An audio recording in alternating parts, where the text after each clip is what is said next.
हरे कृष्ण कृष्ण कृष्ण हरे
हरे कृष्ण हरे कृष्ण अंदर प्रणाम ओम अज्ञानतिमिरान्धस्य ज्ञानाञ्जनशलाकया चक्षुरुन्मिलितं येन तस्मै श्रीगुरवे नमः।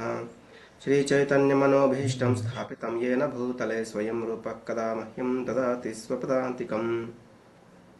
नमो विष्णुपादाय कृष्णप्रेष्ठाय भूतले श्रीमते भक्तिवेदान्तस्वामिति नामिने। नमस्ते सारस्वते देवे गौरवाणी प्रचारिणे निर्विशेषशून्यवादी पाश्चात्यदेशतारिणे।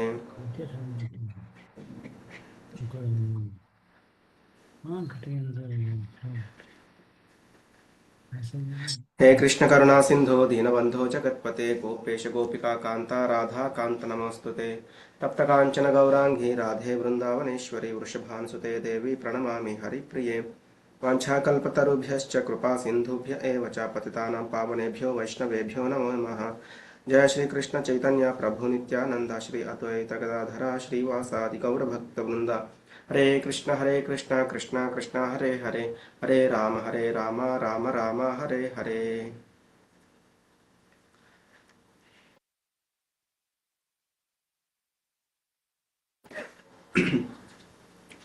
नानाशास्त्रविचारणैकनिपुणौ सद्धर्मसंस्थापकौ लोकानां हितकारिणौ त्रिभुवने मान्यौ शरण्याकरौ। राधाकृष्णपदारविन्दभजनानन्देन मत्तालिकौ वन्दे रूपसनातनौ रघुयुगौ श्रीजीवगोपालकौ। षड्गोस्वामी की जय।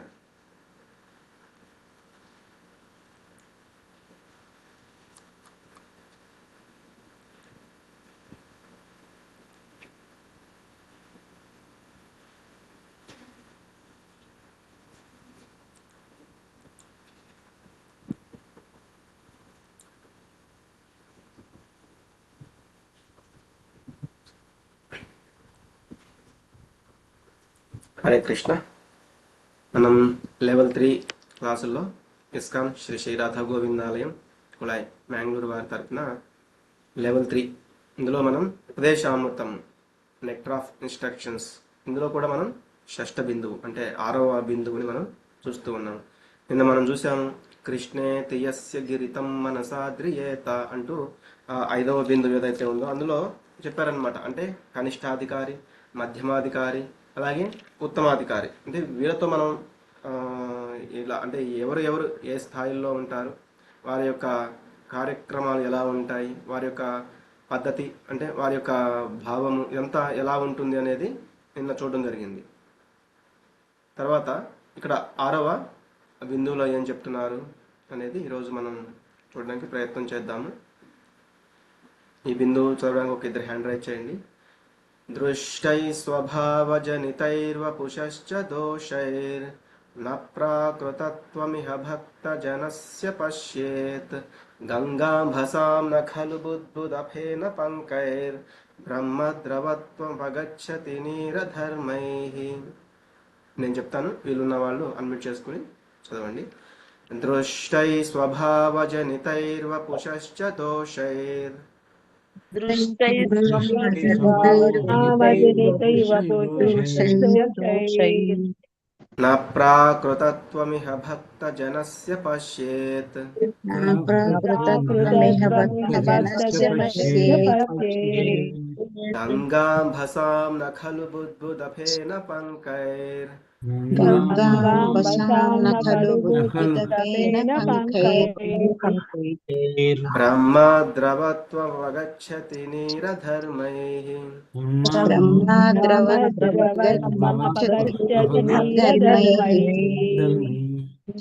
స్వప్న మాతాజీ భవానీ మాతాజీ శ్లోకం చదవండి మీ ఇద్దరు బిందువు. హరే కృష్ణ ప్రభుజీ. దృష్టై స్వభావజనితై వపుచక్షదోషైర్ న ప్రాకృతత్వమిహ భక్తజనస్య పశ్యేత్ గంగాంభసాం న ఖలు బుద్వదపేన పంకైర్ బ్రహ్మద్రవాత్వమపగచ్చతి నీరధర్మైః. హరే కృష్ణ ప్రభుజీ. హరే కృష్ణ ప్రభుజీ. హరే కృష్ణ. ఫస్ట్ బిందువు దృష్టై స్వభావజనితైర్వపుషశ్చ దోషైర్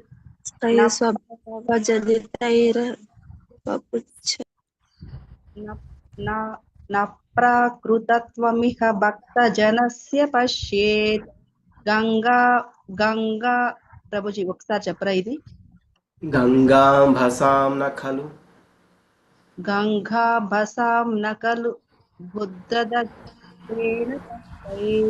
బుద్బుదఫేన పంకైర్ బుద్భుదపేన పంకైర్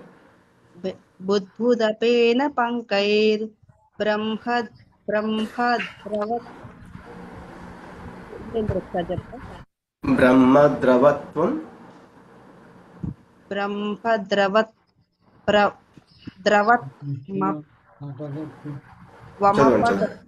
నీరధర్మైః.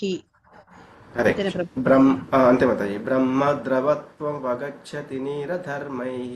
బ్రహ్మద్రవత్వం అపగచ్చతి. హరే కృష్ణ ప్రభుజీ. హరే కృష్ణ.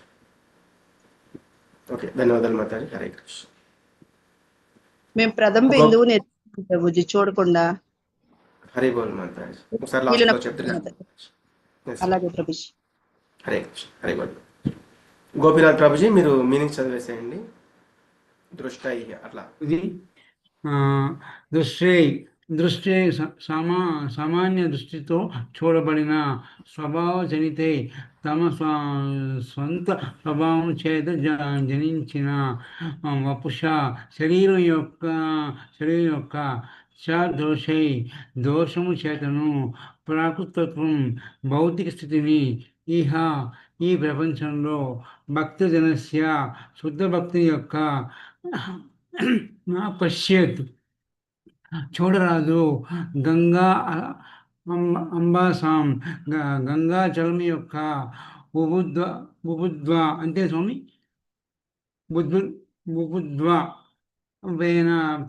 బుబుద్వపేన పంకై నీటి బుడగల వలన నురుగు వలన బురద వలన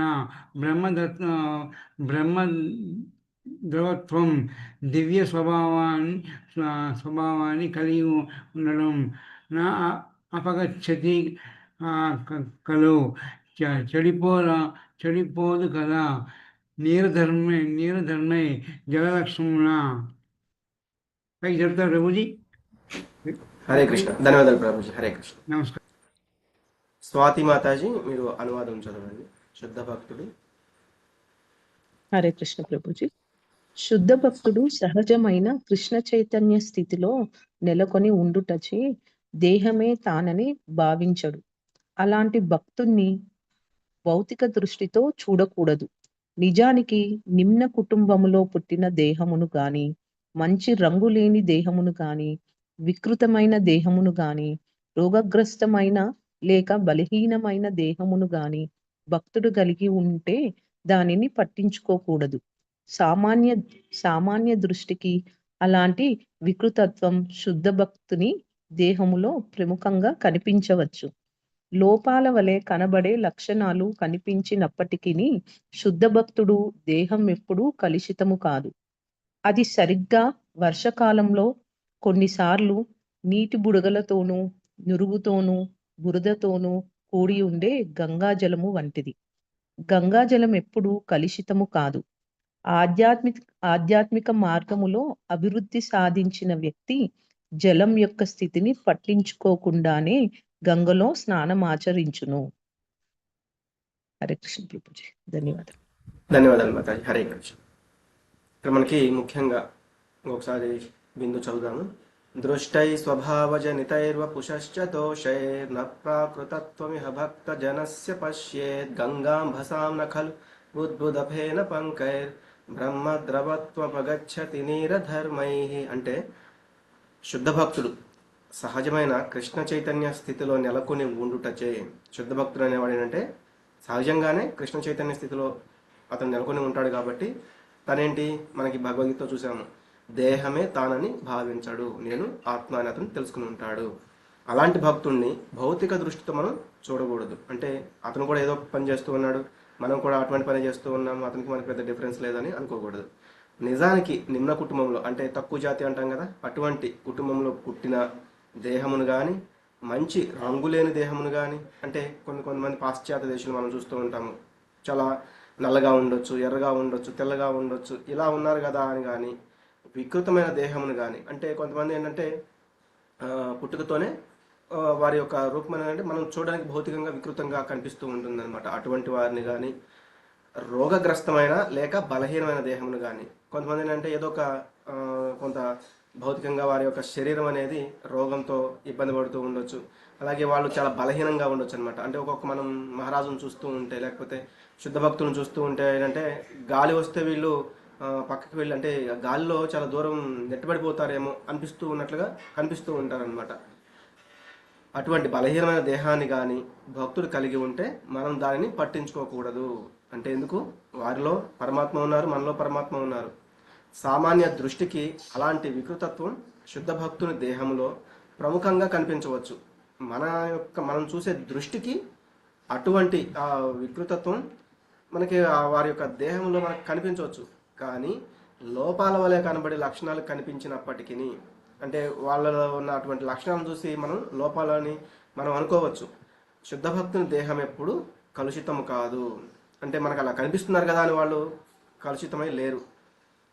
దీన్ని ఎలా పోలుస్తున్నారు అంటే, సరిగ్గా మనకి ఇప్పుడు వర్షాలు పడుతూ ఉన్నాయి కదా, వర్షాకాలంలో కొన్నిసార్లు ఏంటంటే వర్షం పారుతూ ఉంటే, పైనుంచి వర్షం పడుతూ ఉంటే బుడగల్లాగా కొంత నురుగులాగా వస్తూ ఉంటుంది అనమాట. అది చూస్తే కొంచెం మనం అంటే చూస్తే మనకి కొంచెం అసహ్యంగా ఉన్నట్టుగా అట్లా కనిపిస్తూ ఉంటుంది అనమాట.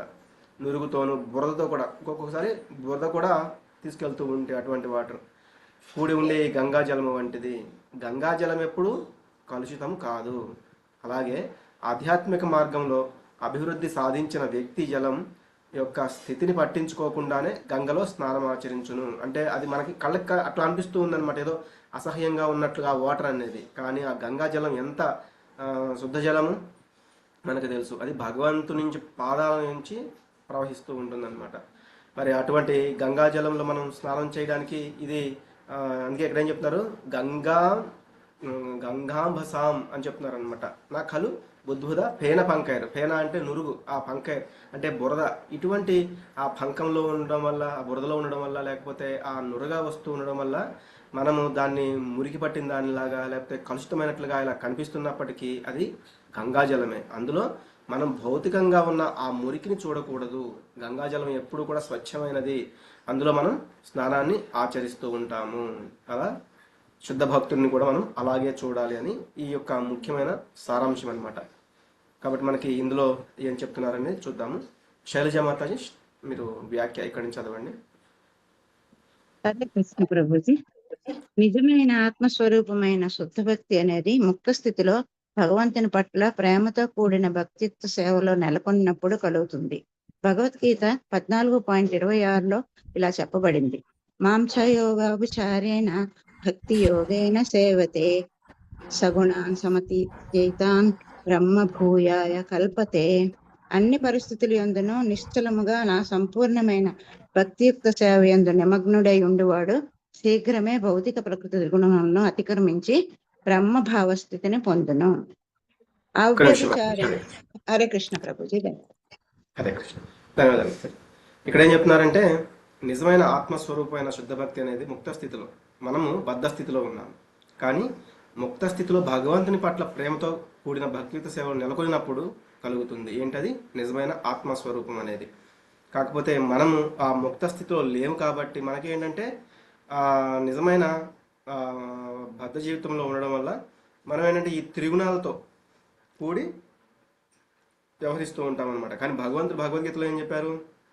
అన్ని పరిస్థితుల్లో కూడా నా యొక్క నిశ్చలమైన సంపూర్ణమైన భక్తియుత సేవలో నిమగ్నమైన వాడు అంటే మనం ఆలోచిస్తూ ఉంటాం, సరే ఉదయాన్నే లేవాలి, ఉదయాన్నే లేచి బ్రహ్మ ముహూర్తంలో భగవంతుని నామాలని జపించాలి అని అనుకుంటాం. లేకపోతే మంగళహారతులు జరుగుతూ ఉంటాయి, వాటికి అటెండ్ అవుదాం అనుకుంటాం. అంటే ఎందుకు అంటే ఆ సమయంలో మన మనస్థితి అనేది చాలా శుద్ధంగా ఉంటుంది ఆ బ్రహ్మ ముహూర్తంలో. కాబట్టి ఇటువంటి అన్ని మంచి మంచి భావాలు అనేవి మనకి వస్తూ ఉంటాయి. కానీ మనసు ఏమంటుంది? లేదు ఇంకా కాసేపు పడుకుందాం, నిద్ర వచ్చేస్తుంది, పడుకో, ఇప్పుడే అవసరం లేదు, ఇంత పొద్దున్నే మనం చేయవలసిన అవసరం లేదు, ఇంకా టైం ఉంది, 5కి లేకపోవచ్చు, ఇంకా కాసేపు పడుకుని లేవుదాం. ఇట్లా చూస్తే మనకి ఏమవుతుంది? లేచేసరికి 7 అయిపోతుంది అనమాట. అంటే ఎప్పుడో మంగళహారతికి లేవాల్సిన వాళ్ళు 7కి 7:30కి ఇట్లా లేస్తాము. ఎందుకు అంటే మనకి నిశ్చలమైన సంపూర్ణమైన భక్తియుక్త అంటే ఆ సేవలు మనం పూర్తిగా నిమగ్నం అవ్వలేకపోవడం వల్ల మనల్ని ఆ మనసు అనేది మాయ చేస్తూ ఉంటుంది అనమాట. అంటే ఇప్పుడు మనకి వాతావరణం చాలా చల్లగా ఉండొచ్చు, ఆ టైంలో మనకి ఏమనిపిస్తుంది? ఇప్పుడు నేను లేవలేను కాబట్టి ఇంకాసేపు పడుకుంటాను, ఇట్లా అనిపిస్తూ ఉంటుంది అనమాట. మరి ఇలా చేస్తూ ఉంటే ఇటువంటి పరిస్థితుల్లో మరి మనకి ఈ సాధన అనేది ఎలా జరుగుతుంది? కాబట్టి ఈ సాధన చేయాలంటే మనకి ఉపదేశామృతం ఇటువంటి గ్రంథం యొక్క అవసరము ఎంతైనా ఉంటుంది. కాబట్టి భగవంతుడే చెప్పారు, శీఘ్రమే అతడు ఎవరైతే నిశ్చలంగా సంపూర్ణమైన భక్తియుత సేవలో ఉంటారో ఈ త్రిగుణాలని అతిక్రమించి అతడు బ్రహ్మభావ స్థితిలోకి వస్తాడు అని చెప్తున్నారు. శైలజమాత కంటిన్యూ చేయండి. హరే కృష్ణ ప్రభుజీ. అవ్యభిచారిణ భక్తి అంటే అనన్యమైన భక్తి. భక్తియుక్త సేవలో నెలకొని ఉండేవాడు స్వార్థభావాల నుండి విముక్తుడై ఉండాలి. ఈ కృష్ణ చైతన్యోద్యమంలో మానవుని చైతన్యము మార్పు చెందవలసి ఉంటుంది. ఈ చైతన్యము భౌతిక భోగ లక్ష్యంతో కూడి ఉంటే అది భౌతిక చైతన్యం అవుతుంది, మరియు అది కృష్ణ సేవతో కూడి ఉంటే కృష్ణ చైతన్యం అవుతుంది. శరణాగతుడైన జీవుడు ఇతర భౌతిక వాంఛలు లేకుండా అన్యాభిలాషితా శూన్యం శ్రీకృష్ణుని సేవిస్తాడు. జ్ఞాన కర్మ ధ్యాన వ్రతం. జ్ఞానము మనోకల్పనలు, కర్మ కామ్యకర్మ అనే మనోదేహాలకు అతీతమైన అనన్యమైన భక్తియుక్త సేవయే శుద్ధ భక్తి యోగము. భక్తి యోగ. హరే కృష్ణ. హరే కృష్ణ. చూద్దాం. Hare Krishna. Thank you. Hare Krishna. Okay, ఇక్కడ ఏంటంటే అవ్యభిచారిణి భక్తి అంటే ఏంటంటే ఇంకా మనకి ఎటువంటి వేరే ఆలోచన లేని అనన్యమైన భక్తి అనమాట. మనం కూడా అనుకుంటూ ఉంటాం, అంటే ఇక్కడ ఏం చెప్తున్నారు? మన యొక్క చైతన్యం నలుగురిలో అంటే ఏదైనా మనం సేవ చేసాము అంటే మనకి నలుగురిలో గుర్తింపు కావాలనుకుంటూ ఉంటాం అనమాట. అంటే నేను ఇది చేస్తే నన్ను అందరూ చూస్తున్నారా లేదా, అందరు నన్ను పొగుడుతారా లేదా అని. మరి ఏమి గుర్తింపు రాకపోతే నాకు అదంత అవసరం లేదు, అటువంటి సేవ నేను చేయలేను అన్నట్టుగా అనమాట. అది కరెక్ట్ కాదు. దీన్ని ఏమంటున్నారు? స్వార్థ భావన అనమాట. కాబట్టి అటువంటి స్వార్థ భావన నుండి మనం విముక్తులు అవ్వాలని కూడా చెప్తున్నారు. ఇంకేంటి ఏం చెప్తున్నారు? చైతన్యం అనేది భౌతిక భోగ లక్ష్యంతో కూడి ఉంటే అది భౌతిక చైతన్యం అవుతుంది అనమాట. అంటే అది ఆధ్యాత్మిక చైతన్యం అవ్వదు. కాబట్టి మనం ఏం చేయాలి? మనం కృష్ణ చైతన్య మార్గంలో ఉన్నా కూడా ఈ భౌతిక భోగ విషయాలు ఏవైతే ఉన్నాయో వాటికి దూరంగా ఉండడానికి ప్రయత్నం చేయాలి. లేకపోతే మనం ఆ భౌతికమైన చైతన్యంలోకే ఉండిపోతూ ఉంటాము. ఇంకా మనకి ఈ ఇతర భౌతిక వాంఛలు లేకుండా మనం శరణాగతి అవ్వాలి భగవంతుడికి. అప్పుడు ఏమవుతుంది? అన్యాభిలాషితా శూన్యం జ్ఞానకర్మాధ్యనావృతం ఆనుకూల్యన కృష్ణ అనుశీలనం భక్తిర్ ఉత్తమ. అది ఉత్తమమైన భక్తి అనమాట. ఏది? అన్యాభిలాషితా శూన్యం అంటే ఇంకా ఇతరమైన, అన్య అంటే ఇతరమైన వాటి, అభిలాషిత అంటే మనం ఇతరమైన వాటి గురించి ఆలోచించడం, అది శూన్యం అంటే అది పూర్తిగా నశించిపోవాలి. అప్పుడు మనం శ్రీకృష్ణుని సేవించగలుగుతాం. ఏవి నశించిపోవాలి? జ్ఞాన కర్మాధ్యనావృతం. నాకు చాలా జ్ఞానం ఉంది కాబట్టి నేను ఇలా భగవంతుడు ఉంటాడు, లేకపోతే అలా చేస్తాడు ఇలా చేస్తాడని ఏదేదో ఊహించేసుకుంటూ ఉండడం. అలాగే కామ్యకర్మలు అనమాట, నాకు ఏది చేస్తే ఏదో వస్తుందని ఇవన్నీ ఏంటి మన మనసుకి మన దేహాలకు సంబంధించినవి. కాబట్టి వీటికి అతీతమైనది ఏంటంటే అనన్యమైన భక్తి అనమాట. అందుకే అన్యాభిలాషిత శూన్యం జ్ఞాన కర్మాద్యనావృతం ఆనుకూల్యన కృష్ణానుశీలనం. అంటే ఏదైతే భగవంతుడికి సేవకి అనుకూలంగా ఉందో మనం అటువంటి వాటిని అనుసరించడానికి, అటువంటి కర్మలు మనం నిమగ్నం అవడానికి ప్రయత్నం చేయాలి. దాన్ని ఏమంటున్నారు? భక్తి యోగము. కాబట్టి అటువంటి అనన్యమైన అకల్మషమైన, అట్లాగే మనం ఎటువంటి కల్మషము ఉండకూడదు. ఇందా చెప్పుకున్నట్టుగా ఏదో నలుగురు చూడాలి, నలుగురు మెచ్చుకోవాలి, అందుకే నేను నలుగురిలోకి వెళ్ళి జపం చేస్తూ ఉంటాను, లేకపోతే నలుగురిలోకి వెళ్ళి నేను ఈరోజు ఇంత సేవ చేసి వచ్చాను, గుళ్ళోకి వెళ్ళి అంత సేవ చేసి వచ్చాను, ఇటువంటివి అన్నీ మనం చెప్తూ ఉన్నాము అంటే అది కల్మషం అవుతుంది అనమాట. అందుకే ఇక్కడ ఏం చెప్తున్నారు? అకల్మషమైన భక్తి యొక్క సేవలు మనం నెలకొనాలి అని చెప్తున్నారు.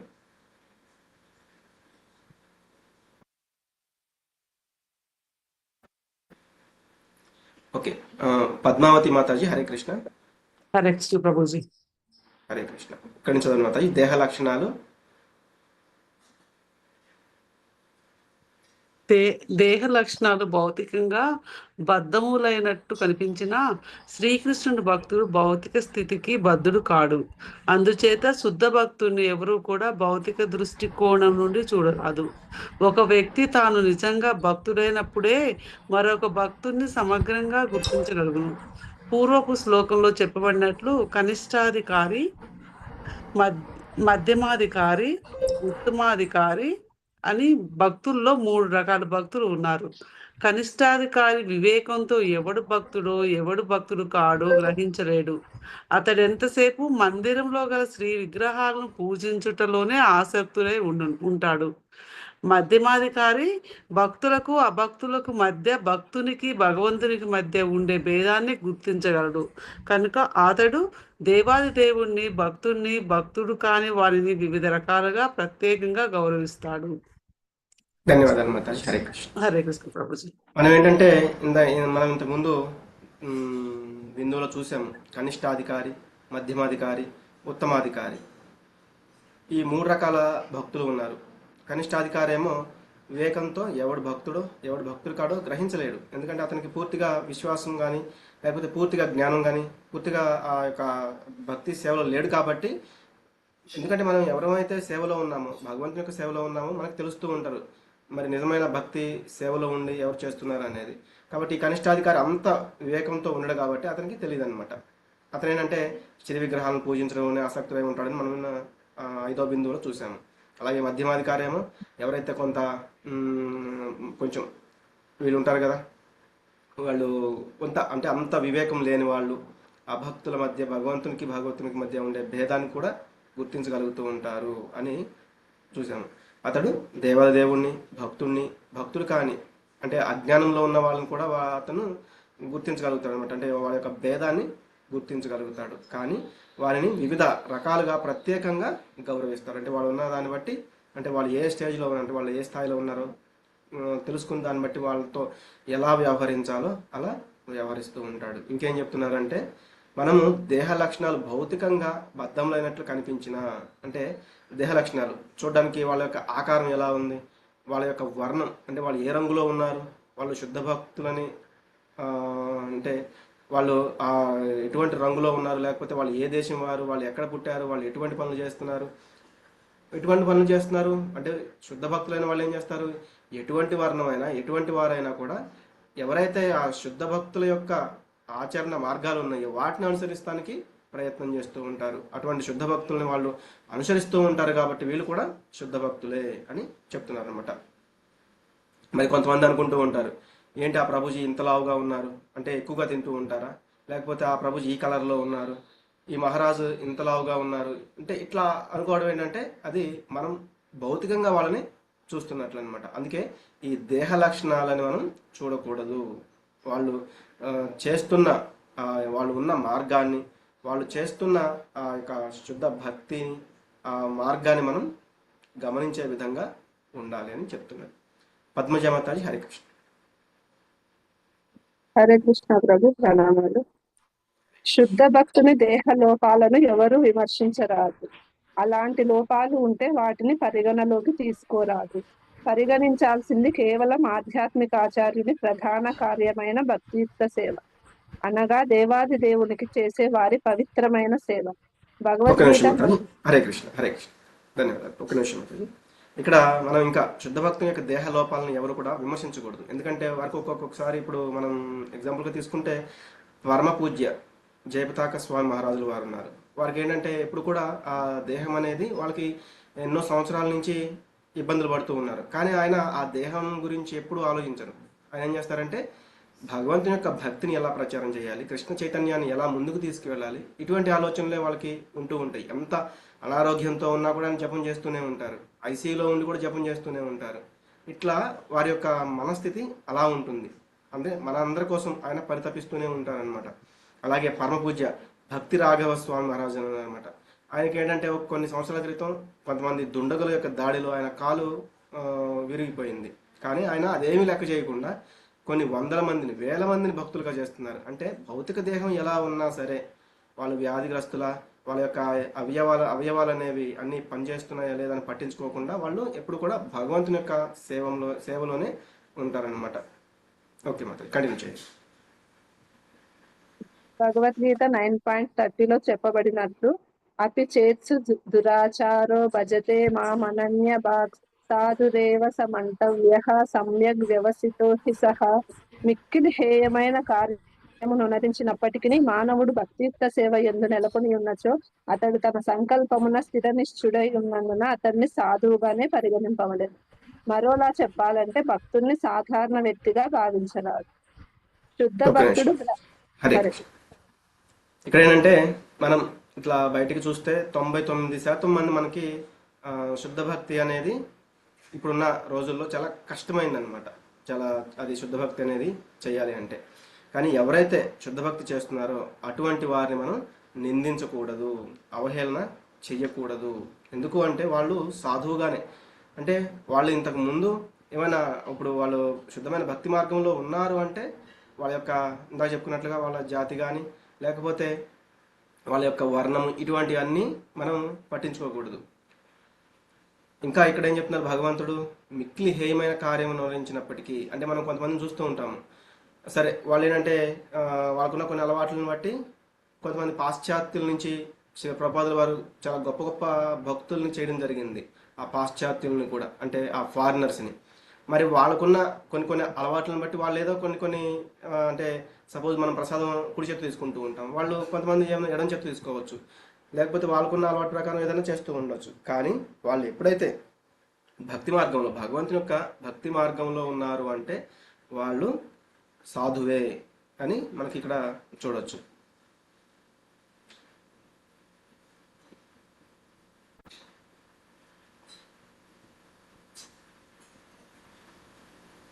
ఇంకా ఇక్కడ మనం ఒక ఎగ్జాంపుల్ అనేది చూడొచ్చు అనమాట. సపోజ్ ఇక్కడ ఈ యొక్క భగవద్గీత ఈ శ్లోకానికి చూస్తే, సపోజ్ ఒక వ్యక్తి మామూలుగా ఒక బురదలో పడ్డాడు అనుకుందాం. బాగా ఒంటి నిండా బురద అంటేసింది. అతను ఏం చేస్తాడు, వెళ్తాడు, స్నానం చేస్తూ ఉంటాడు. కానీ మనం చూసామనుకోండి, అంటే అతనికి ఆ బురద ఉంది, ఆ బురదని క్లీన్ చేసుకుంటే మనం చూడట్లేదు. అతని ఒంటి మీద ఇంకెంత బురద ఉందో, 90% ఉందా, అంటే 10% క్లీన్ అయిపోయింది, 90% ఉంది, 80% ఉంది, ఇది చూస్తూ ఉంటాం అనమాట. కానీ మనం చూడాల్సిందేంటి, అతను వెళ్ళాడు, బురదలో పడ్డాడు, కానీ అతను బయటకు వచ్చి ఏదైతే ఆ నీళ్లు పడుతూ ఉన్నాయో మీద, అంటే నీళ్ళని పోసుకుంటూ అతను క్లీన్ చేసుకుంటున్నాడు అనమాట. కాబట్టి అతను క్లీన్ అయ్యేది మనం, అంటే అతను 10% క్లీన్ అయ్యాడు, 50% క్లీన్ అయ్యాడు. ఇది మనం చూడగలిగితే మనం అందరిలో కూడా ఆ యొక్క వాళ్ళు చేస్తున్న ఉత్తమమైన పనులను మనం చూడగలుగుతాము. అలా లేదు అంటే మనం ఆ బురద వాళ్ళకి ఇంకా ఎంత అంటుకుంది అనేది చూస్తూ ఉన్నాము అంటే మనము ఒక అపరాధం చేసిన వాళ్ళగానే అవుతామన్నమాట. ఓకే మాతాజీ. లావణ్య కుమార్ ప్రభుజీ, సారీ ఇందాక ఇంకొకరు రమాదేవి మాతాజీ. హరే కృష్ణ. కృష్ణ ప్రభుజీ. శుద్ధ భక్తుడు బ్రాహ్మణ లేదా గోస్వామి కుటుంబంలో జన్మించకపోయినను అతడు భగవంతుని సేవలో నెలకొనినచో అతన్ని నిరాకరించరాదు. నిజానికి గోస్వాముల కుటుంబాలు భౌతిక బాహ్య కారణాలపై గాని, వర్ణంపై గాని, వంశపరంపరపై గాని ఆధారపడి ఉండవు. గోస్వామి బిరుదుకు శుద్ధ భక్తులు మాత్రమే అర్హులు. కనుకనే మేము శ్రీల రూప గోస్వామి, శ్రీ సనాతన గోస్వామి మొదలైన 6 గోస్వాములనే ఉదాహరిస్తూ ఉంటాము. ముస్లిం ముస్లిం ప్రభుత్వం చాలా ప్రభుజీ చదవండి. ముస్లిం ప్రభుత్వాన్ని సేవించటం వలన డబీర్ ఖాన్ మరియు సాకార మల్లిక్గా పిలువబడుతున్న శ్రీల రూపగోస్వామి సనాతన గోస్వాములను మహాప్రభువే స్వయంగా గోస్వాములుగా మలిచారు. అందుచేత గోస్వామి అనే బిరుదు వంశపరంపరగా వచ్చేది కాదు. గోస్వామి అనే పదం ఇంద్రియాలను నియంత్రించు వారిని, ఇంద్రియాలకు ప్రభువు అనే అర్థాన్ని సూచిస్తుంది. భక్తుడు ఇంద్రియాలను నియంత్రించువాడే గాని ఇంద్రియాలచే నియంత్రించబడువాడు కాదు. తత్ఫలితంగా అతడు గోస్వాముల కుటుంబంలో జన్మించకపోయినను అతన్ని స్వామి లేక గోస్వామి అని పిలవవలెను. ధన్యవాదాలు మాతాజీ. హరే కృష్ణ. ధన్యవాదాలు ప్రభుజీ. ఇక్కడ మనం చూసాం ఇంత ముందే గోస్వామి అంటే ఏంటంటే గో అంటే ఇంద్రియాలు అనమాట, స్వామి అంటే ప్రభువు. అంటే ఇంద్రియాలకి ఎవరైతే స్వామిగా ఉన్నారో, ఇంద్రియాలకి ఎవరైతే ప్రభువుగా ఉన్నారు, ఇంద్రియాలను ఎవరైతే కంట్రోల్ చేసుకుంటూ ఉన్నారో అటువంటి వాళ్ళని గోస్వాములు అంటారు. నిజానికి ఈ గోస్వాముల యొక్క కుటుంబాలు మనకి ఈ భౌతిక బాహ్య కారణాలపైన కానీ, ఈ వర్ణాలపైన కానీ, ఈ వంశ పరంపరపై కానీ ఆధారపడి ఉండవు. మనకి చెప్పారు కదా భగవంతుడు కూడా భగవద్గీతలో, చాతుర్వర్ణ్యం మయా సృష్టం గుణ కర్మ విభాగశ. అంటే వారు చేస్తున్న కర్మలను బట్టి గుణాలను బట్టి ఉంటుంది తప్ప, అంటే బ్రాహ్మణుడా వైశ్యుడా లేకపోతే క్షత్రియుడా శూద్రుడా అనేది ఉంటుంది, కానీ వాళ్ళ యొక్క కుటుంబ అంటే వంశపారపర్యంగా కాదు. కానీ ఆ వంశపారపర్యంగా ఉండేవారు ఎవరైతే ఉన్నారో వాళ్ళు అటువంటి గుణాలను కలిగి వాళ్ళు వాటిని ఎవరైతే వాళ్ళ యొక్క పూర్వీకులు ఇచ్చిన ఆదేశాలను పాటిస్తూ ముందుకు వెళ్ళారనుకోండి, వాళ్ళు కూడా గోస్వాములే అవుతారు. అందుకే ఇక్కడ ఏం చెప్తున్నారు, రూప గోస్వామి సనాతన గోస్వామి వాళ్ళు కొన్ని కారణాల వల్ల మనం తెలుసుకున్నాం. ఒక ముస్లిం రాజు దగ్గర మంత్రులుగా ఉండేవాళ్ళు, వాళ్ళు కొన్ని ఇబ్బందులు అనేవి రావడం, వాళ్ళు అక్కడ కంపల్సరిగా ఉండాల్సి రావడం, వాళ్ళకి మంచి మంచి పదవులు ఇచ్చి వాళ్ళ పేర్లు కూడా ముస్లిం పేర్లుగా మార్చి అక్కడ మంత్రులుగా ఉంటూ వాళ్ళని పనిచేపిస్తూ చేసేవాళ్ళు అనమాట. కానీ ఎప్పుడైతే ప్రభుపాదుల వారిని వాళ్ళు కలిశారో వాళ్ళు ఆ యొక్క బంధనం నుంచి బయటికి వచ్చేసి ఇవి చైతన్య మహాప్రభువుకి వాళ్ళు శిష్యుడిగా మారుతారనమాట. కాబట్టి ఈ గొప్ప గొప్ప గోస్వాములు అంటే ఇంద్రియాలని ఎవరైతే నియంత్రించారో వాళ్ళని గోస్వామి అయ్యారు. వాళ్ళు ఎవరు? రూప గోస్వామి, సనాతన గోస్వామి, ఇంకా నలుగురు, ఇంకా ఈ షడ్గోస్వాములు అని చెప్పుకున్న ఈ నలుగురు కూడా, మొత్తం 6 కూడా అయ్యారనమాట. మరి వారి కుటుంబంలో పుట్టిన వాళ్ళంతా గోస్వాములేనా అంటే కాదు. వాళ్ళు ఇటువంటి లక్షణాలు అంటే వాళ్ళు ఎవరైతే పూర్వీకులు, ఇప్పుడు రూప గోస్వామి, సనాతన గోస్వామి వీళ్ళ యొక్క వంశాల్లో ఉన్న వాళ్ళు వచ్చిన ఇప్పుడు తరాల్లో ఉన్న వాళ్ళు వాళ్ళ యొక్క అంటే రూపానుగులము అంటాం కదా, మరి రూపగోస్వామి ఇచ్చిన ఈ ఉపదేశాలని వాళ్ళు పాటిస్తూ ఉంటే వాళ్ళు కూడా గోస్వాములే. కాబట్టి మనం వాళ్ళకి కూడా రెస్పెక్ట్ ఇది కూడా ఇవ్వాలన్నమాట. కాబట్టి ఇంద్రియాలను మనం నిగ్రహించి ఇటువంటి భగవంతుని యొక్క కార్యాల్లో నిమగ్నమైతే మనం అందరిని ఎవరినైనా కూడా గోస్వామి అని పిలవచ్చు. అందుకే కొంతమంది విమర్శిస్తూ ఉంటారనమాట ప్రభుపాదుల వారిని కూడా. ఆయన అమెరికా వెళ్ళారు, ఫారిన్ కంట్రీస్లో ఉండే వాళ్ళకి దీక్షలు ఇచ్చారు, వాళ్ళకి సన్యాసులు కూడా సన్యాసం ఇచ్చి సన్యాసులుగా కూడా చేశారు వాళ్ళని. అంటే ఒక గోస్వామి స్టేజ్కి తీసుకొచ్చారనమాట వాళ్ళందరినీ కూడా. కానీ ఇక్కడ ఏమంటూ ఉంటారు, వాళ్ళని ఇవన్నీ చూసి కొంతమంది జీర్ణించుకోలేరనమాట. మన దేశంలో అసూయతో వాళ్ళని నిందిస్తూ ఉంటారు, వాళ్ళ మీద దుష్ప్రచారం అనేది చేస్తూ ఉంటారు. మరి ఆ పాశ్చాత్యులైనంత మాత్రాన, ఇతర దేశస్తులైనంత మాత్రాన వాళ్ళు భగవంతుని యొక్క భక్తులు అవడానికి ఇది లేదా వాళ్ళకి అంటే ఉంది. అది భగవంతుడే చెప్పాడు, మమైవాంశో జీవలోకే జీవభూత సనాతన అని చెప్పారు. కానీ అక్కడ ఉండేవాళ్ళు మాత్రమే నా అంశాలు, వేరే దేశాల్లో ఉండేవాళ్ళు ఆ అంశాలు కాదని భగవంతుడు కూడా చెప్పలేదు. కాబట్టి అది ఎవరైతే ఇలా జీర్ణించుకోలేకపోతున్నారో, వారి పట్ల అసూయతో ఉంటున్నారో, అదంతా కూడా దుష్ప్రచారం చేస్తున్నారో అది కరెక్ట్ కాదు. వాళ్ళు తెలుసుకోవాలి భగవంతుడు ఏమి మనకి చెప్పాలనుకుంటున్నారు, మనం ఏమి తెలుసుకోలేకపోతున్నాము అనేది గ్రహించాలన్నమాట. లావణ్య కుమార్ ప్రభుజీ. హరే కృష్ణ. హరే కృష్ణ ప్రభుజీ. ఈ సిద్ధాంతం అనుసరించి శ్రీ నిత్యానంద ప్రభువు మరియు అద్వైత ప్రభువుల వంశాల వారు తప్పకుండా భక్తులే. అలాగని ఇతర కుటుంబాల నుంచి వచ్చే భక్తులను వారికి భిన్నమని భేదం చూపరాదు. భక్తులు పూర్వాచార కుటుంబాల నుంచి వచ్చిన, సాధారణ కుటుంబాల నుంచి వచ్చినను వారి పట్ల ఎట్టి భేదభావాన్ని చూపరాదు. ఎవరును ఓ ఇతడు అమెరికన్ గోస్వామి అని తలచి అతన్ని వేరుగా చూడరాదు. అలాగే ఇతడు నిత్యానంద వంశ గోస్వామి అని కూడా భావించరాదు. కృష్ణ చైతన్యోద్యమాన్ని సంబంధించిన అమెరికన్ వైష్ణవులకు ఇచ్చే గోస్వామి బిరుదు విషయంలో కొంతమందికి వ్యతిరేక భావం కలగదు. కొన్నిసార్లు కొందరు కారణంగా అమెరికన్ భక్తులు సన్యాసం గాని గోస్వామి బిరుదు గాని ప్రామాణికం కాదని చెబుతుంటారు. ఏమైనను ఈ శ్లోకంలో శ్రీల రూప గోస్వామి వాక్యాన్ని అనుసరించి అమెరికన్ గోస్వామి మరియు ఆచార్యుల వంశంలో పుట్టిన గోస్వామికి మధ్య ఏ విధమైన భేదం ఉండదు. ధన్యవాదాలు ప్రభుజీ. హరే కృష్ణ. హరే కృష్ణ ప్రభు. కాబట్టి వారి యొక్క కుటుంబ సభ్యులకు ఉత్తమైన వాళ్ళు నిత్యానంద వంశంలో వాళ్ళు జన్మించారు. అలాగే రూపగోస్వామి యొక్క వంశంలో జన్మించి ఉండొచ్చు. వాళ్ళందరూ కూడా ఉత్తమైన వారే. కానీ అలాగే వాళ్ళు ఏవైతే నిర్దేశాలు ఉన్నాయో వాటిని పాటిస్తూ ఉండాలి. అలాగే ఏ దేశంలో ఉన్నా కూడా ఇటువంటి వాళ్ళందరూ కూడా వాళ్ళు భగవంతుని యొక్క సేవలో నిమగ్నం కాగలిగితే, వాళ్ళ ఇంద్రియాలని వాళ్ళు జయించి వాళ్ళు ఇవన్నీ కూడా చేయగలిగితే వాళ్ళు గోస్వామి. కాబట్టి ఇంతకుముందు వారి వంశంలో పుట్టిన వాళ్ళైనా అమెరికన్లో అయినా వీళ్ళిద్దరి మధ్య ఎటువంటి భేదం అనేది ఉండదు. ఎవరైనా కూడా ఒకటే అని మనం చెప్తాం. మనం అందుకే భగవద్గీతలో కూడా చూస్తాం. అంటే భగవంతుడే చెప్తారు ఎవరిని కూడా, అంటే ఒక కుక్కని, ఒక ఏనుగుని, ఒక మనిషిని, ఎందుకంటే అందరిలో కూడా పరమాత్మ రూపంలో నేను ఉన్నానని చెప్తున్నారు. కాబట్టి మనం కూడా ఏంటంటే ఈ వర్ణ, ఈ యొక్క జాతి, కుల, మత ఇటువంటి వాటిని ప్రోత్సహించకూడదు. లక్ష్మీమాతాజీ. హరే కృష్ణ. హరే కృష్ణ ప్రభుజీ.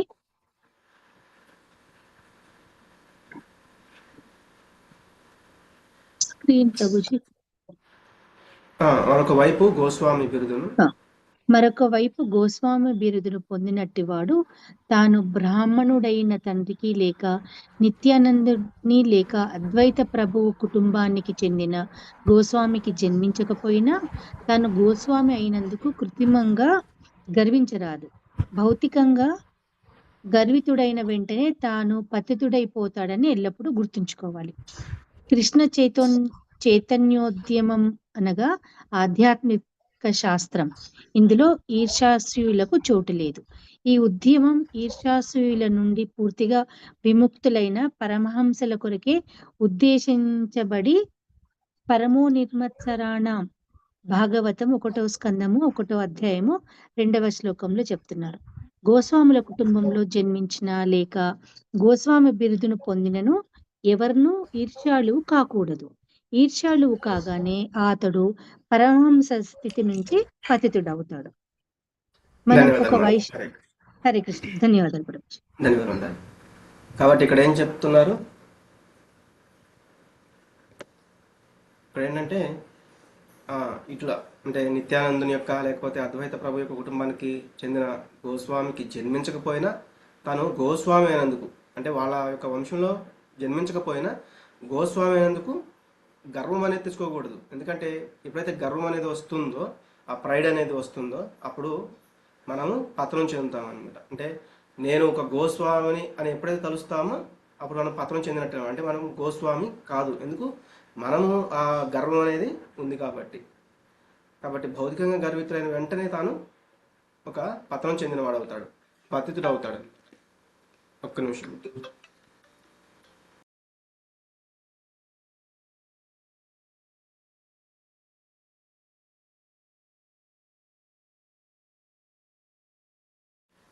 హరే కృష్ణ. కాబట్టి కృష్ణ చైతన్యోద్యమం అంటే ఏంటి? ఒక ఆధ్యాత్మిక శాస్త్రం. ఇందులో ఈర్ష్య లేకపోతే అసూయ, రాగాలు, ద్వేషాలు ఇటువంటి వాటికి చోటే లేదు. అవన్నీ కూడా మనం భగవద్గీతలో చూసాము. అవన్నీ కూడా ఆ ద్వంద్వాలు అనేటువంటి వాటన్నిటిని కూడా విడిచిపెట్టేమని చెప్తూనే ఉన్నారు. చాలా చోట్ల మనకు ఆ ద్వంద్వాల గురించి మనం చూసాం భగవద్గీతలో. కాబట్టి ఈ ఉద్యమాన్ని ఇటువంటి వాటికి నుండి మనం బయటపడాలి. విముక్తులై పరమహంసల కొరకే ఉద్దేశించబడినట్టు పరమో నిర్మత్సరాణం అని చెప్తున్నారు. ఈ గోస్వామి కుటుంబంలో జన్మించిన లేక గోస్వామి బిరుదును పొందినా కూడా ఎవరు కూడా ఈర్ష్య అనేది రాకూడదు. అంటే వాళ్ళు ఇంకా నాకంటే ముందుకు వెళ్ళిపోతున్నారు, లేకపోతే నాకంటే తక్కువగా ఉన్నారు, లేకపోతే ఇటువంటివి అనేవి మనకి రాకూడదు. కాబట్టి ఎప్పుడైతే అటువంటివి వస్తాయో అప్పుడు వారు కూడా పతనం చెందుతారు అని చెప్తున్నారు. అందుకే చాలామంది ఏంటంటే నాకు చాలా గొప్ప జ్ఞానం ఉంది, నేను బాగా వివరించగలను, నేను ప్రవచనం చెప్తుంటే నాకు ఇన్ని వందల మంది, ఇన్ని వేల మంది వస్తూ ఉంటారు అనేది అనుకుంటూ ఉంటారు అనమాట. అది ఆ పరమహంస స్థితికి కరెక్ట్ కాదు. అప్పుడు అలా ఎప్పటికైతే వస్తూ ఉంటుందో, లేకపోతే ఎవరైనా చూసి ఈర్ష్య పడుతూ ఉంటారో అప్పుడు వాళ్ళకి ఆ స్థితి నుండి పతనం అవుతారు. ఇక్కడ పరమో నిర్మత్సరాణం అంటే వాళ్ళు నిర్మత్సరాణం, ఆ మత్సరం అంటే మనకు చెప్తాం కదా అరిషడ్వర్గాలు ఉన్నాయి కాబట్టి అటువంటి వాటిని వదిలిపెట్టాలి అని. అందుకే శ్రీమద్ భాగవతంలో చెప్తారనమాట. ఎవరికైనా తెలుసా ఈ శ్లోకం? ధర్మ ప్రోజిత కైతవోత్ర పరమం.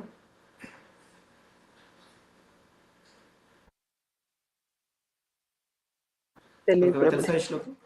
ఓకే మంత్రి, ఇంకెవరైనా ఉన్నారా రోజు? నేను చెప్పాను ప్రభుజీ. చెప్పండి మాతాజీ. ధర్మ ప్రోచిత కైతవో ఇతరతరార్థేష అవిఘ్న పరాట్ తేనే పరమో నిర్మత్సరాణ. భాగవతంలో ఫస్ట్ శ్లోకమే కదా ప్రభుజీ మీరు అడిగింది? రెండో శ్లోకం మాతాజీ. రెండో శ్లోకమా? ఓకే, అది రాదు. ఓకే మాతాజీ, హరే కృష్ణ. మనకి ధర్మ ప్రోజిత కైతవోత్ర పరమో నిర్మత్సరాణ పరాం వేద్యం వాస్తవమత్ర వస్తు శివదం అని ఒక శ్లోకం ఉంటుందన్నమాట. అక్కడ చెప్తారు ఈ శ్లోకం అనేది. ఇది మనకి శ్రీమద్ భాగవతంలో మొదటి శ్లోకం చాలా ఇంపార్టెంట్. మొదటి 3 శ్లోకాలు కూడా చాలా చాలా ఇంపార్టెంట్ అనమాట. దాంట్లో ఒక శ్లోకమే ఇది. కాబట్టి నెక్స్ట్ మాధవి మాతాజీ ఇది కంటిన్యూ చేయండి. మనం ఒక వైష్ణవుని దేహంలోని. హరే కృష్ణ ప్రభు. మనం ఒక వైష్ణవుని దేహంలోని లోపాలను పరిగణిస్తే ఆ వైష్ణవుని పాదపద్మాలకు అపరాధం చేస్తున్నామని గమనించాలి. వైష్ణవుల పాదపద్మాలకు అపరాధం చేయడం ఘోరమైన విషయం. శ్రీ చైతన్య మహాప్రభువు ఇలాంటి అపరాధాలను హాతీమాత ఉన్నత గజాపరాధంగా వర్ణించారు. మదించిన ఏనుగు ప్రత్యేకంగా అందంగా తీర్చిదిద్దబడ్డ ఒక ఉద్యానవనంలో ప్రవేశిస్తే అది అలజడిని సృష్టించగలదు. అందుచేత వైష్ణవుని పట్ల ఎవరనూ ఎలాంటి అపరాధాన్ని చేయకుండా జాగ్రత్త వహించాలి. ప్రతి ఒక్క భక్తుడు ఉత్తమ వైష్ణవు నుండి ఉపదేశాలను గ్రహించడానికి, ఉత్తమ వైష్ణవుడు నూతన వైష్ణవులకు అన్ని విధాలా సహాయం చేయడానికి సిద్ధంగా ఉండాలి. కృష్ణ చైతన్యంలో ఆధ్యాత్మిక పురోభివృద్ధిని అనుసరించి ఒక వ్యక్తి అధముడుగానే ఉత్తముడుగానే అవుతాడు. శుద్ధ వైష్ణవుల కార్యకలాపాలను భౌతిక దృష్టితో గమనించడం అనేది నిషేధించబడింది. ముఖ్యంగా నూతన భక్తుడు శుద్ధ భక్తుని భౌతిక దృష్టితో చూడడం మిక్కిలి ప్రమాదకరం. కనుకనే ఎవరైనానో శుద్ధ భక్తుని బాహ్య రూపాన్ని చూడకుండా అతని అంతర్లక్షణాలను చూసి భగవంతుని ఆధ్యాత్మిక ప్రేమతో కూడిన భక్తియుక్త సేవలో అతడు ఎలా నెలకొని ఉన్నాడో అర్థం చేసుకున్నట్టుకు ప్రయత్నించాలి. ఈ విధముగా భౌతిక దృష్టితో శుద్ధ భక్తులను చూడడం మానుట ద్వారా ఎవరైనానో క్రమముగా శుద్ధ భక్తుడు కావచ్చును. హరే కృష్ణ ప్రభు. ధన్యవాదాలు. ధన్యవాదాలు మాత. హరే కృష్ణ. మనం అంటే ఈ యొక్క బిందువు యొక్క సారాంశమే ఇది. అంటే మనం వాళ్ళ యొక్క దేహంలోని లోపాలని మనం గనక పరిగణిస్తూ ఉంటే, వాటిని మనం చూస్తూ ఉంటే మనము వైష్ణవుని యొక్క పాదపద్మాలకు అపరాధం చేస్తున్నామని మనం తెలుసుకోవాలి. వైష్ణవుల యొక్క పాదపద్మాలకు మనం అపరాధం చేయడం అనేది చాలా ఘోరమైన విషయం అనమాట. దాన్ని ఎలా పోలుస్తున్నారు అంటే శ్రీ చైతన్య మహాప్రభు హాతీమాత అంటే ఒక ఉన్మత్త, అంటే ఒక పిచ్చి పట్టిన ఏనుగు, ఒక ఉన్మత్తంతో ఉన్న ఒక ఏనుగు గనక అపరాధం అంటే చక్కగా ఒక ఉద్యానవనం అంటే ఒక పార్క్ లాగా చాలా నీట్గా ఉంది, చాలా అలంకరించబడి ఉంది, పూలు మొక్కలు చాలా నీట్గా దాన్ని తయారు చేసిబడి ఉందన్నమాట, తీర్చిదిద్దబడి ఉంది. కానీ అందులో కనుక ఈ ఉన్మత్తతో ఉన్న ఏనుగు గనక ప్రవేశించిందని ఎలా ఉంటుంది? మొత్తం కూడా ధ్వంసం అయిపోతుంది, మొత్తం చెల్లాచెదురుగా విపరీతంగా నాశనం అయిపోతుంది అనమాట. కాబట్టి మనం ఎలా అయితే ఈ వైష్ణవుల పట్ల అంటే ఇతరుల పట్ల మనం ఈ అసూయ ద్వేషాలని ఈర్ష్యని మనం కలిగి ఉన్నాము అంటే మనకి అది చాలా అపరాధం, చాలా పెద్ద అపరాధం అనమాట. కాబట్టి మనం ఆ వైష్ణవుల యొక్క పాదపద్మాలకు మనం అపరాధం చేస్తున్నాము అనేది మనం తెలుసుకోవాలి. ఎందుకంటే ఒక ఘోరమైన విషయం కాబట్టి మనం దాని నుంచి చాలా జాగ్రత్తగా ఉండడానికి రెడీగా ఉండాలి. ఎందుకు అంటే మనం కూడా భక్తిలో ఉన్నప్పుడు సేవ చేస్తూ ఉన్నప్పుడు ఒక్కొక్కసారి ఏంటంటే మనకంటే ఇతరులకు కొంత ప్రశంస అనేది లభిస్తూ ఉండొచ్చు. అప్పుడు మనం వాళ్ళని చూసి కనుక ఈర్ష్య పొందామనుకోండి, అంటే నాకు ఈ సేవ రావాల్సింది అది వాళ్ళకి వచ్చేసింది, నాకు ఈ సేవ చేస్తున్నాను కానీ నన్ను ఎవరు మెచ్చుకోవట్లేదు. మనల్ని ఎవరు చూడవసరం లేదు, మనల్ని భగవంతుడు చూస్తూ ఉంటాడు. మనకి ఇది గొప్ప సేవ తక్కువ సేవ అనేది ఉండదు. ఎందుకంటే ఆలయంలో శ్రీ విగ్రహాలకు చేసేవారికి యొక్క సేవ వాళ్ళు ఎంత శ్రద్ధ చేస్తున్నారో అంత శ్రద్ధతో కనుక చెప్పుల స్టాండ్లో ఉండి మనం భగవంతుని యొక్క కార్యంలో నిమగ్నం కలిగినా కూడా అది అంత ఉత్తమమైనది అవుతుందన్నమాట. కాబట్టి మనకిచ్చిన సేవను మనం చాలా శ్రద్ధగా పాటిస్తే సరిపోతుంది. అలా కాకుండా ఇతరులు వైష్ణవులను కనుక మనం నిందిస్తూనో లేకపోతే మనసులో వాళ్ళ పట్ల మనం ద్వేషాన్ని రగిల్చుకుంటూ ఇట్లా ఉంటే, ఇట్లా ఒక మదవెక్కిన ఆ ఏనుగు ఎలా అయితే విపరీతంగా అంత చెడు చేస్తూ ఉంటుందో మనం కూడా చెడు చేస్తున్నట్లే అవుతుందన్నమాట. అందుకే వాళ్ళు గనక మంచి పేరు వస్తూ ఉంటే ఇతరులకి, మనం కూడా అది చూసి ఆనందపడాలి. నేను కూడా ఆయన యొక్క సేవలో ఎలా అయినా నిమగ్నం అవ్వాలి అని కోరుకోవాలి. అలాగే ఇతరులకి వచ్చే ఆ ప్రశంసలు కానీ లేకపోతే వాళ్ళు తీసుకుంటున్న ఆ సేవలను చూసి మనకు కూడా వాళ్ళ పట్ల మంచి భావం అనేది కలగాలన్నమాట. కాబట్టి మనం కూడా వాళ్ళ యొక్క సేవను చూసి మనం కూడా పొగుడుతూ ఉంటే మనకి ఈర్ష్య, ద్వేషము, అసూయ మన యొక్క మనసుని పాడు చేయకుండా ఉంటాయి అన్నమాట. ఇటువంటివన్నీ కూడా చేస్తూ ఉండొచ్చు. అందుకే కొంతమంది అనుకుంటూ ఉంటారు, అతనేమో నినగాక మొన్న వచ్చాడు, అప్పుడే నేనేమో ఇంకా 4 రౌండ్లు జపమే చేస్తున్నాను, అతను నాకంటే 1 సంవత్సరం లేటుగా వచ్చాడు, అతను అప్పుడే 16 మాలలు చేసేస్తున్నాడంట. లేకపోతే 2 నెలలు లేటుగానే వచ్చాడు, అతను 16 మాలలు జపం చేసేస్తున్నాడంట.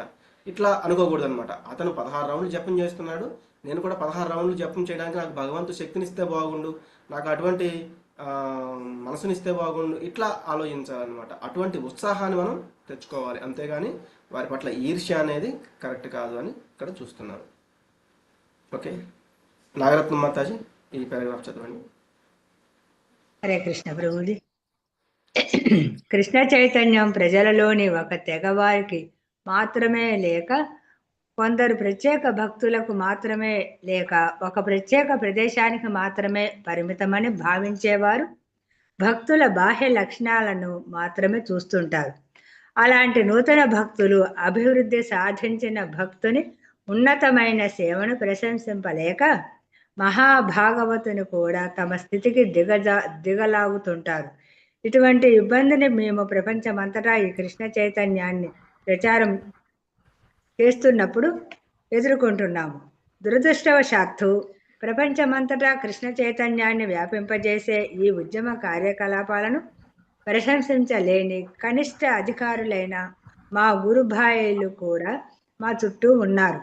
వారు మమ్ములను వారి స్థితికి దిగలాగుతూ ప్రతి విషయంలోనూ మమ్ములను విమర్శించుటకు ప్రయత్నిస్తుంటారు. వారి అల్ప జ్ఞానానికి, పిల్ల చేష్టలకు మేము ఎంతగానో విచారిస్తున్నాము. భగవంతునికి అంతరంగిక సేవలను చేసే శక్త్యావేశుడైన వ్యక్తిని సాధారణ మానవునిగా పరిగణించరాదు. ఎందుకంటే శ్రీకృష్ణుడు శక్తిని ప్రసాదిస్తేనే ఎవరైనా కృష్ణ చైతన్యోద్యమాన్ని ప్రపంచమంతటా విస్తరింపజేయగలరని గుర్తించాలి. హరే కృష్ణ ప్రభుజీ. ధన్యవాదాలు మాత. హరే కృష్ణ. అంటే మనం చూస్తున్నాం కదా, ఇటువంటి బాహ్య లక్షణాలను మాత్రమే చూస్తూ ఉంటారు. అలాంటి నూతన భక్తులు అభివృద్ధి సాధించిన భక్తుని ఉన్నతమైన సేవను ప్రశంసింపలేక, అంటే వాళ్ళు చాలా ఉన్నతమైన సేవ చేస్తున్నారు భగవంతునికి. ఎందుకు? వారి యొక్క కుటుంబాన్ని, అలాగే వారి యొక్క సమయాన్ని, వారి యొక్క దేహాన్ని మొత్తాన్ని కూడా భగవంతుని యొక్క సేవలు నిమగ్నం చేయగలిగారు వాళ్ళు. కాబట్టి వాళ్ళు వేరే దేశం వాళ్ళ, వేరే మతం వాళ్ళ, లేకపోతే వేరే జాతి వాళ్ళ, ఇదంతా మనం చూడకూడదు అనమాట. అవంతా కూడా బాహ్య లక్షణాలు.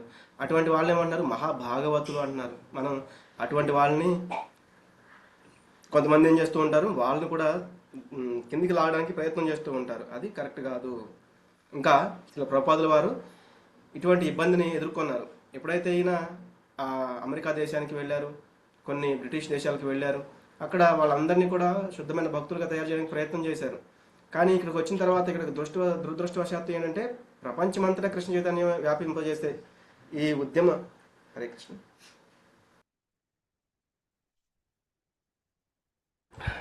హరే కృష్ణ ఈ కృష్ణ చైతన్యాన్ని వ్యాపింపజేసే ఈ ఉద్యమ కార్యకలాపాలను ప్రశంసించలేక, మళ్ళీ ఎవరో కాదు, ప్రభుపాదుల వారి యొక్క గురువు ఎవరైతే ఉన్నారో భక్తి సిద్ధాంత సరస్వతి గోస్వామి వారి యొక్క ఇతర శిష్యులు అనమాట. అందుకే ఇక్కడ ఏమని చెప్తున్నారు? వాళ్ళని గురుభాయిలు, అంటే గురువు నుంచి శిష్యరికం పొందిన నాతోటి వాళ్ళు అనమాట.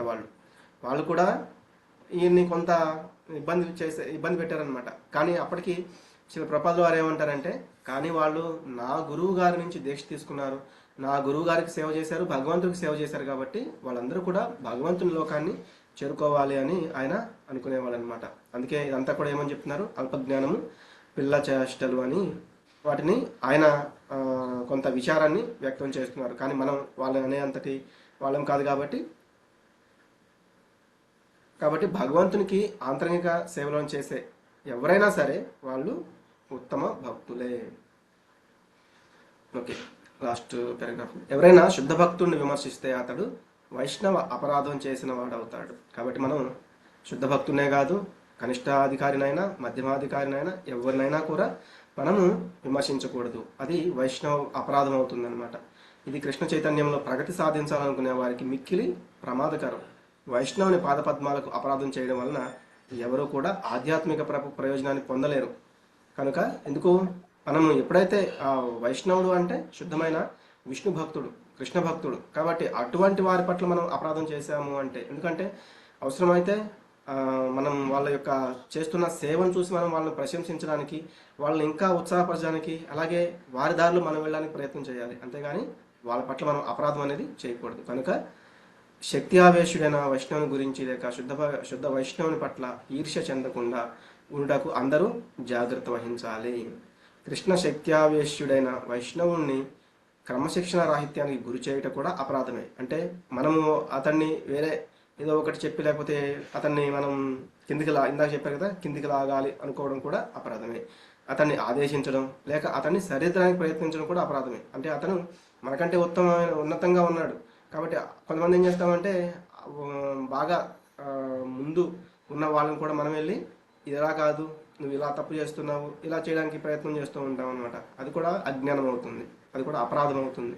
కాబట్టి కనిష్ట వైష్ణవుడు ఎవరో, ఉన్నత వైష్ణవుడు ఎవరో, వారి కార్యకలాపాల ద్వారానే మనం వారి మధ్య గల భేదాన్ని గుర్తించవచ్చు. మనం చూసాము, కనిష్టాధికారి అంటే పూర్తిగా విశ్వాసం అనేది ఉండదు, కానీ హరినామాన్ని జపిస్తూ విగ్రహారాధనలో ఉండొచ్చు, అర్చన చేస్తూ ఉండొచ్చు, లేకపోతే ఇట్లా అంటే కొంత చేస్తూ భగవంతుని యొక్క సేవలో చేయడానికి నిమగ్నం అవుతూ ఉండొచ్చు. కానీ ఎవరైనా ఏదైనా చెప్తూ ఉంటే అది కూడా నిజమని నమ్ముతూ ఉండొచ్చు. ఇది కనిష్టాధికారి అనమాట. మధ్యమాధికారి ఏంటంటే పూర్తి నమ్మకం అనేది, విశ్వాసం అనేది, ధైర్యం అనేది ఉంటాయి, కానీ కొన్ని విషయాల్లో వాళ్ళు అంటే ఎక్కువగా ఎవరైనా కొన్నిసార్లు మనం విమర్శించినప్పుడు వాటిని సరిగా అంటే కొంచెం వాటికి సమాధానం గట్టిగా చెప్పలేకపోతూ ఉంటారు. కానీ ఉత్తమాధికారి ఎవరు అంటే పూర్తిగా మొత్తం అంతా తెలిసిన వాళ్ళు, ఎప్పుడు అంటే ఎవరిని నిందించని వాళ్ళు, ఎవరిని విచారించని వాళ్ళు, ఇట్లా ఉంటారు అనమాట. కాబట్టి వాళ్ళు ఉన్న ఆ యొక్క కర్మలను బట్టి, వాళ్ళ యొక్క స్థితిని బట్టి మనం వాళ్ళ యొక్క మధ్య భేదాన్ని మనం గుర్తించవచ్చు. ప్రగతి సాధించిన వైష్ణవుడు ఎల్లప్పుడూ ఆధ్యాత్మికాచార్య స్థితిలో ఉంటాడు. కనిష్ట భక్తుడు ఎల్లప్పుడూ అతనికి శిష్యునిగా భావించబడతాడు. ఆధ్యాత్మికాచార్యుడు శిష్యుని ఉపదేశానికి ఎన్నడూ గురి కారాదు. ఆధ్యాత్మికాచార్యుడు శిష్యుని ఉపదేశానికి ఎన్నడూ గురి కారాదు. అంటే శిష్యుడు ఏదో ఒక సలహా ఇచ్చాడు అనుకోండి, ఆధ్యాత్మికాచార్యుడు అంటే అది ఒక ఆధ్యాత్మికాచార్యుడి యొక్క స్థితికి కరెక్ట్ కాదనమాట. అంటే శిష్యుడు ఉపదేశం ఇవ్వడం అనేది, కాబట్టి దానికి గురి కారాదు. అంటే ఆల్రెడీ ఆధ్యాత్మికాచార్యుడు అనేవాడు అన్నీ తెలిసే ఉంటాడు, కాబట్టి శిష్యుడు అతనికి ఉపదేశం ఇవ్వాల్సిన అవసరం అనేది ఉన్నదన్నమాట. అంతేకాకుండా శిష్యులు కానీ వారి ఆదేశాలను కూడా ఆధ్యాత్మిక ఆచార్యునికి పాటించిన అవసరం లేదు. ఈ 6వ శ్లోకంలో శ్రీ రూప గోస్వామి చేసిన ఉపదేశ సారం ఇదే. ఓకే, మనం ఇక్కడితో విరామం తీసుకుందాం. రేపు 7వ బిందువు చూద్దాము. వాంఛాకల్పతరుభ్యశ్చ కృపా సింధుభ్య ఏవ చ పతితానాం పావనేభ్యో వైష్ణవేభ్యో నమో నమః. హరే కృష్ణ కృష్ణ కృష్ణ హరే హరే, హరే రామ రామ రామ హరే హరే. అనంతకోటి వైష్ణవ వృంద की जय, नामाचार्य श्री हरदास ठाकुर की जय, पतित पावन श्री प्रपाद की जय, हरे कृष्ण महामंत्र की जय, श्रीमद् भगवत गीता भागवत ग्रंथाल की जय, ఉపదేశామృతానికి జై. హరే కృష్ణ ప్రభు. ధన్యవాదాలు ప్రభు. ధన్యవాదాలు.